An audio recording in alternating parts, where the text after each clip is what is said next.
St Helens Local Plan will set out the planning framework for the borough's development over the next 15 years, as required by legislation.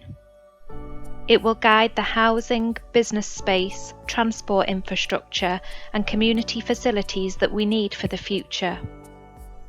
While we must deliver a local plan that accounts for the growth in employment and housing demand that we know there is, we will be sensitive and balanced in how we deliver that plan. A balanced plan is one that looks at our existing needs together with our future development plans and strikes a balance between growth, prosperity and quality of life for our residents. Our population is growing and our economy is strong. We need to respond to that by making sure we have enough homes for local people now and into the future. St Helens' population is expected to grow by at least 9,000 to 2035. Our draft local plan aims to deliver a minimum of 7,290 new homes, or 486 a year, up to 2035. It also aims to support jobs and economic growth in St Helens by making employment land available.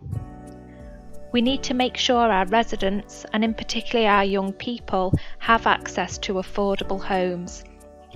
That's why we've proposed 30% of homes built on greenfield sites will be affordable. It's also important that we meet the needs of an ageing population too. That's why our plan sets a target for up to 20% of homes to be built to an accessible and adaptable standard, aims for 5% to be built to wheelchair user standards, and 5% as bungalows, built on greenfield sites of 25 new homes and more. The minimum number of new homes we need exceeds the amount of brownfield land in St Helens. As St Helens has grown, the situation is now that our urban and brownfield areas are nearing their development capacity. St Helens also has a heritage of heavy industry, including coal mining, glassmaking and chemical works, meaning the land is often heavily contaminated, making it difficult and costly to remediate. We've undertaken an exhaustive search of all urban and brownfield development options. This shows that it's possible to deliver around 5,234 new homes in existing urban areas. This means that the remainder of land for housing and some employment sites would need to be released from the Greenbelt. Proposing to release land from the Greenbelt for housing and employment needs is a last resort, and we will always take a brownfield first approach whenever possible. The plan also sets out the areas that need to be protected from development.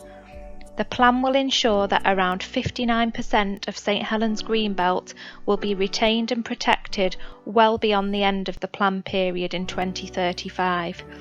That's the highest of all boroughs in the Merseyside region. It will also protect areas important for St Helens' environment, ecology and heritage. And where there are unavoidable impacts, the plan will require that development provides extensive mitigation. The government requires that all local authorities have a viable local plan. We want to use our plan to build a better future for St Helens and its people. It's about delivering homes, employment opportunities, roads, schools, medical centres, shops and community facilities to support thriving new communities. The Council hasn't drawn up the local plan in isolation. It follows national planning policy, but more importantly, has been informed by the thousands of comments or representations already made by the public.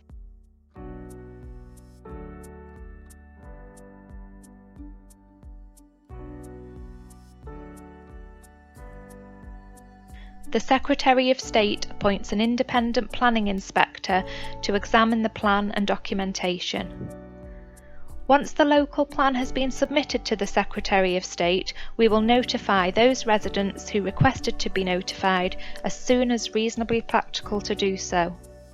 Once submitted, we will keep everyone, including residents, updated on the plan's progress through the examination process via the Council's website.